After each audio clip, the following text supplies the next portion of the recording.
services controlled by the Russians that not only threatened President Yanukovych to leave, but also the members of the Party of Regions after they had voted to oust Russia. Why would they do that? Because, remember, you've got to make the Ukraine look like it's in Western hands now and controlled, even though it's not. The entire opposition has been created by the Soviets. They control Yulia Tymoshenko and have for years, but she plays up to the West as if she's pro-Western. But Putin and she have a very, very close relationship. And that wouldn't happen if she was truly anti-Russian. And look at Yanukovych's press conference in Russia today, claiming he left only because his life was threatened, and that he was being shot at in his car all along his exit route as he left the country. I'm sorry, Alex, but that just doesn't wash. There aren't but a handful of old hunting rifles in the hands of the opposition. So it's hardly believable they could set up a running ambush on his escape route that nobody knew where he was going or what the escape route was. So what's the bigger strategy? Well, here's the bigger strategy. Remember that, let me just cover one other thing, too. You know, the UK Telegraph says that the Russians admitted that armored units from the Black Sea Fleet base near Sevastopol have entered Crimea in order to protect fleet positions. This is the story that everyone's claiming is Russia's moving troops into the Crimea. This is not true.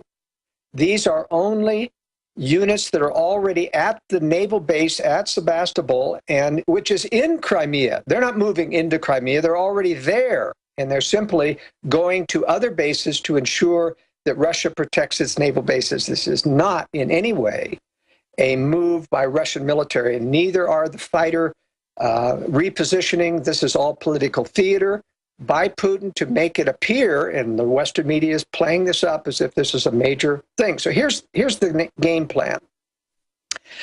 The Ukrainian opposition, of course, is really opposed to the extreme bureaucracy and evil that remains even during Tymoshenko, when she was prime minister from 2005 to 2010.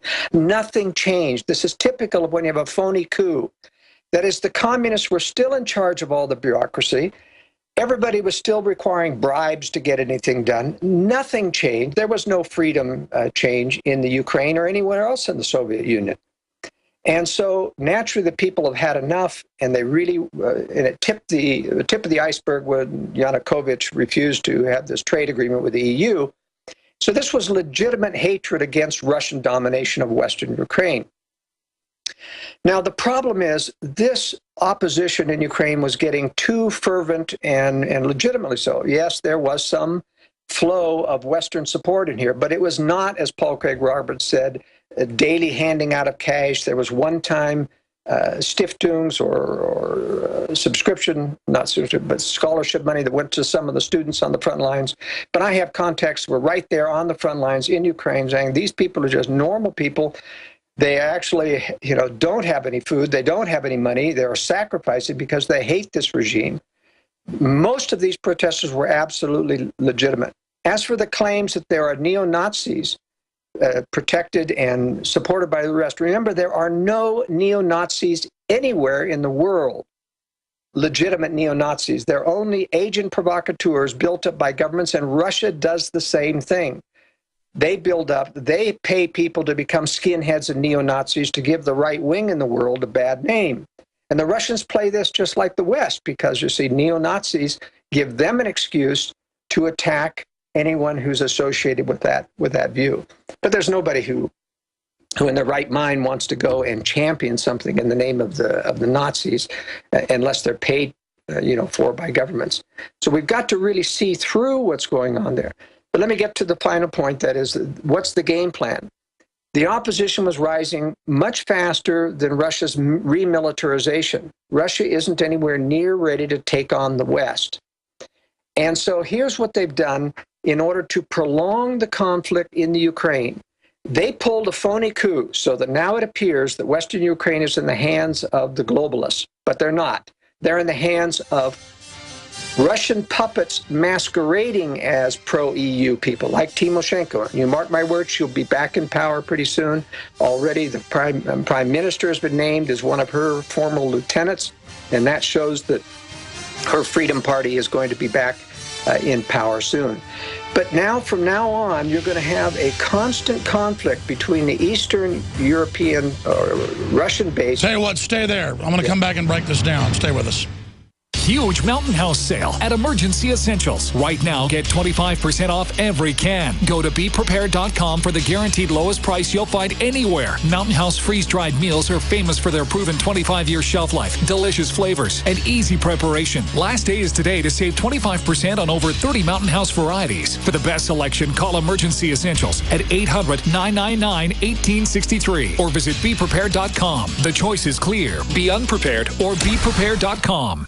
The ultimate survival bug-out lightweight fishing pole is Emrod. Made by a family-owned American company and assembled in Idaho, Emrod fishing gear comes with a lifetime warranty and 90-day money-back guarantee. Emrod weighs just 8 ounces and breaks down to 14 inches. Emrod's indestructible stainless steel compact design makes it perfect to take anywhere. Cast your eyes now at Emrod.com. That's EMMROD.com. Emrod. Fish to survive. Survive to fish. Ladies and gentlemen, America is more dangerous than ever, with 9 million property crimes last year. Crimes are happening every day. Be proactive and protect your home and family. Simply Safe Home Security System helps guard against criminals, thugs, and thieves. Listen, Simply Safe is the absolute best alarm system and company in America today. Here's why. We offer a 60-day money-back guarantee. It's affordable, no contracts to sign, and is built with the latest wireless technology.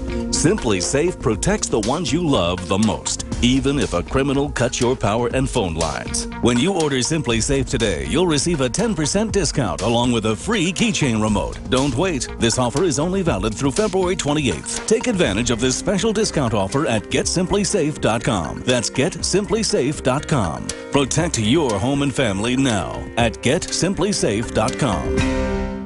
American gardeners and fellow patriots, make the right choice with your money, time, and your family food supply. Choose 100% pure heirloom seeds in the Survival Seed Vault from MyPatriotSupply.com. Why spend more? The Survival Seed Vault from MyPatriotSupply.com is only $37.95 and includes 20 varieties of pure, hardy, easy-to-grow heirloom seeds. Yes, only $37.95. That's 70% less than our competitors. You could buy 3 Survival Seed Vaults for less than one of theirs. The Survival Seed Vault from MyPatriotSupply.com includes detailed planting and seed-saving instructions and ships same day. Plus, all orders over $49 ship free. MyPatriotSupply.com is American-owned by patriots like you, passionate about freedom and preparedness. Call now, 866-229-0927. That's 866-229-0927. Or discover more emergency preparedness items when you order at MyPatriotSupply.com. Choose the original. Choose the Survival Seed Vault at MyPatriotSupply.com.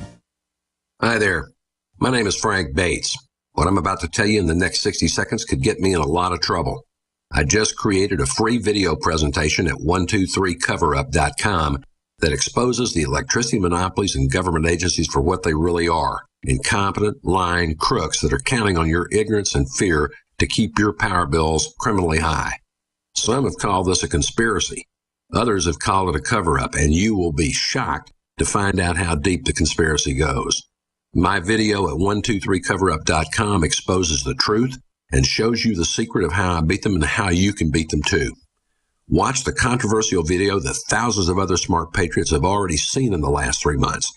Go to 123coverup.com and discover one weird trick to slash your power bill and protect your home. Go watch my video now at 123coverup.com before they force me to shut it down. Again, that's 123coverup.com.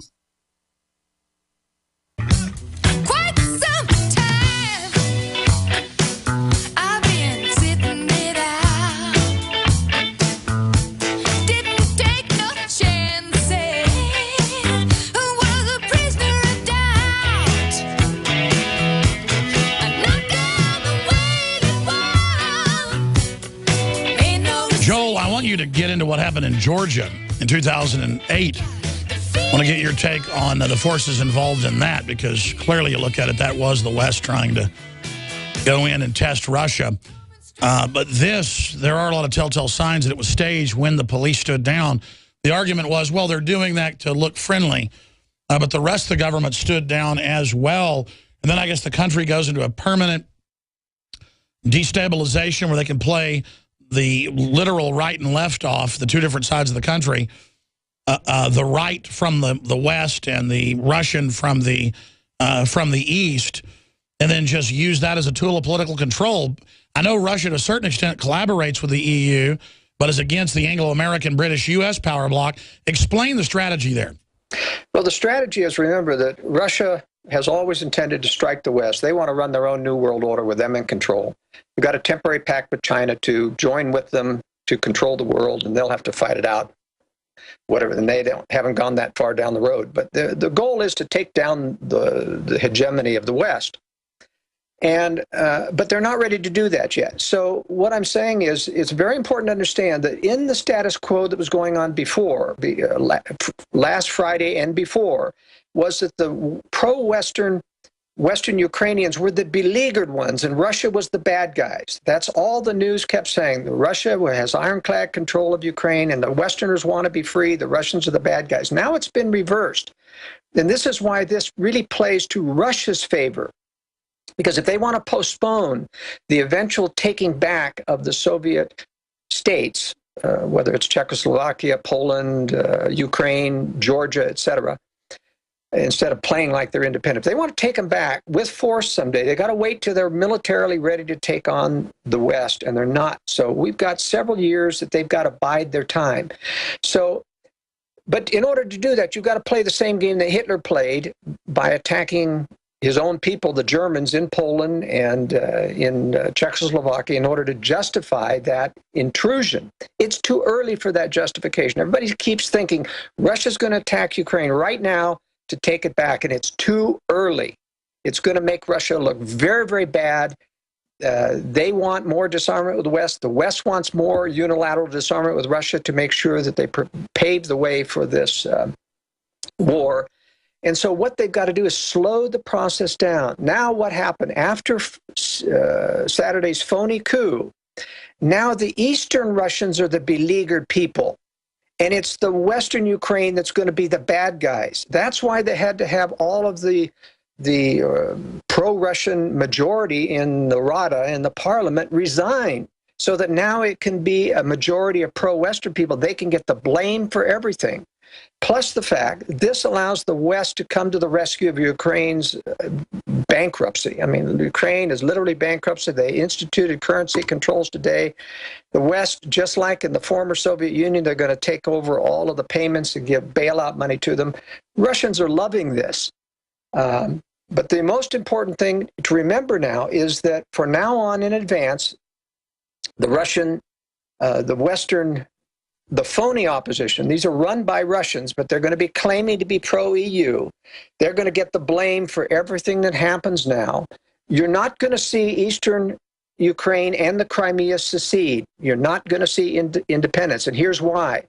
If they were to become independent, these majoritarian Russian populations in Eastern Ukraine and Crimea, everybody would be happy. The Western Ukrainians would be happy, and so would the Easterns, and you wouldn't have conflict anymore. What you're going to see is Russia's going to accept some type of federalization, which means that they're going to be federalized under a Ukrainian nation, but that means that the eastern portions will always be able to complain in the future about being underrepresented and oppressed by the dominant Western government. And eventually they can tweak that with protesters and with ongoing unrest so that in a couple of years, maybe 3 or 4 years, when they do want to take back Ukraine, they'll have the justification to do that.